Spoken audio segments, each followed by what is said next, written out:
The life of a Roman soldier was tough.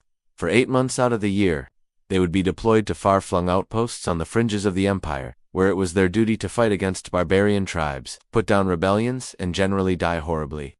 But for 4 months out of the year, the Romans got a well-earned break. They could go home and relax, or at least they could try to. As anyone who's ever been in the army will tell you, even a break from the front lines can be pretty stressful. In fact, ancient Rome wasn't always the most relaxing place in the world. So what did soldiers get up to when they weren't busy getting stabbed by Germanic tribesmen? Well, join us as we look at the secret personal life of a Roman soldier. And be sure to stick around for no. 2. You've never heard it before. Emperor Commodus is one of the most reviled figures in all of Roman history. He took to the throne after the death of his father, Marcus Aurelius, and promptly made everyone regret that his father had ever become emperor in the first place. Among the many things he did wrong, one of the worst things he did was make himself very unpopular with the Praetorian Guard, the elite bodyguard unit responsible for protecting the emperor. And if you want to know how you can really piss someone off, insulting their sexuality is a great way to do it. That's because the Praetorian Guard was full of gay soldiers. Yeah, you heard us right, the elite fighting force of the Roman military. The group of men personally responsible for making sure the emperor didn't end up dead by a bad guy was full of gay soldiers. We don't know exactly how many of them were gay, but given that the sources refer to it as common knowledge, it was probably quite a lot. Unfortunately, this was the time of ancient Rome when homosexuality was illegal, and so these men had to hide their sexuality or risk persecution, exile, or death. But you might be wondering how exactly we know any of this. Well, the thing is, during Commodus' reign, some members of the Praetorian Guard staged a palace coup and killed him, ending his bloodline and making Septimius Severus the new emperor. Now, while it was obviously a good thing that a tyrannical emperor was assassinated, there's no way it would have happened without the Guard having a massive amount of gay solidarity within its ranks. While we don't know much about them, these brave soldiers helped pave the way for future generations of closeted soldiers. Being a soldier was dangerous work. Not only were they risking their lives every time they went out on campaign, but they also ran the risk of dying of starvation, disease, or exposure. It was no wonder then that Roman soldiers were superstitious about everything, from omens to astrology to religious rituals. But one thing they didn't mess around with was curses. If one of their number was suspected of cursing another soldier, they'd be thrown out of the camp without their head. But one curse in particular had soldiers especially nervous. Apparently, if a soldier cursed the eagle that held their standards aloft, they'd be inviting divine retribution, and that meant they were putting the whole group at risk. Just ask Publius Minucius Thermos.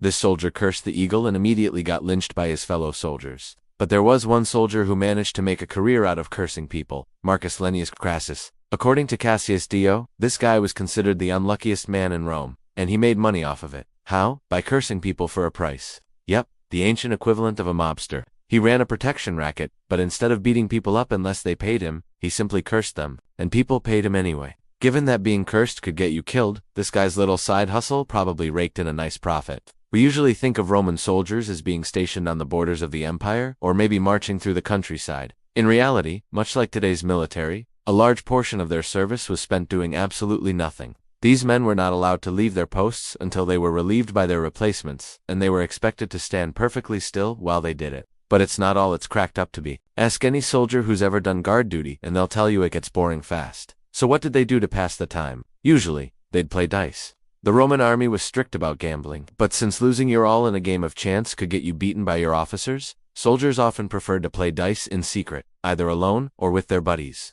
And they weren't above cheating either. One writer described how a clever trick involving dice and cups could be used to rig the game, and it sounds an awful lot like modern craps. If you want to cheat at dice, you need to keep the cups handy. A soldier would slip one cup over their opponent's cup to hide their throw. And then once they knew the result, they would switch the cups back. This was obviously frowned upon, and a soldier caught cheating was liable to get beaten up by their comrades. But some risks are worth taking. Some people are just born entertainers, and Roman soldiers were no exception. Every night in camp, while the soldiers tried to sleep, someone was making music. Bards traveled with the armies, singing songs of war and glory, and telling jokes. At taverns, musicians would perform for the amusement of the troops, and some soldiers were even good enough to earn money performing in taverns and brothels. One particularly famous musician was Quintus, a trumpeter who played for the 10th Legion. After retiring from active duty, he turned his skills to gladiator training, and eventually became so famous that his biography was written by Roman philosopher Pliny the Younger. Even though ancient Rome was extremely violent, there was one thing Romans hated more than anything: public indecency. Well, except for losing gladiator games. And in the eyes of the Roman people, there is nothing more indecent than male prostitutes. Called catamites, these young men offered their services in taverns and brothels, and were generally despised by Roman society. Even the law looked down on them, as there were several laws specifically designed to crack down on catamite activity. This didn't stop them from working, however, and in fact catamites were so widespread that it led to an entire underground economy centered around procuring them. One such procurer was named Felix, and he was exceptionally good at his job. So good, in fact, that the Roman philosopher Juvenal wrote an entire poem about how much money he made pimping boys. The main problem for Felix was that Juvenal exposed him in that same poem, which led to his arrest. What happened next is unknown, but given that Juvenal was writing poems about him, it was probably not good.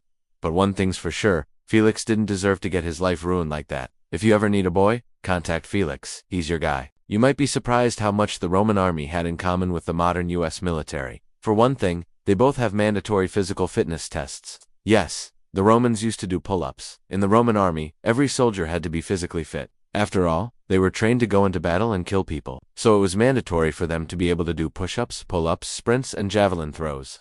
Basically, the Roman army was a lot like boot camp, and it was just as miserable. In fact, many of the exercises they did are remarkably similar to those done by modern soldiers. One example is the marcho route, where soldiers would march for miles carrying equipment and weapons.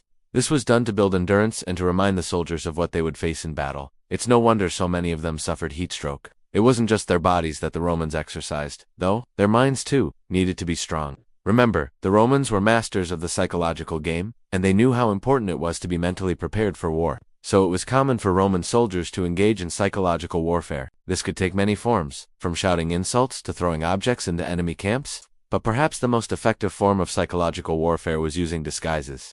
The Romans would dress up as ferocious monsters and storm the gates of enemy cities, or disguise themselves as hairy wild men and scare the barbarians away from their farms. But sometimes their tactics were a little too much even for the Romans.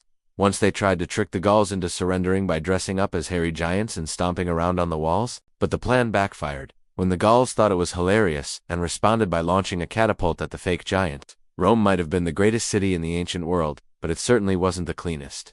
Garbage piled up in the streets, and diseases ran rampant. The sewers were full of human waste and animal carcasses. It was no wonder the Romans found other ways to let off some steam. One such activity was chariot racing. Chariot racing was the original spectator sport, and the Roman love of chariot racing was only surpassed by their love of gladiators. Chariot races were held in massive stadiums called circuses, and the crowds were so big that it was an all-day affair. Spectators would travel from all over the empire to watch the races, and chariots would compete from all over the known world. The most famous racetrack was the Circus Maximus, and it was here that the legends were made. Now, check out what actually killed the Roman Empire, or click this other video instead.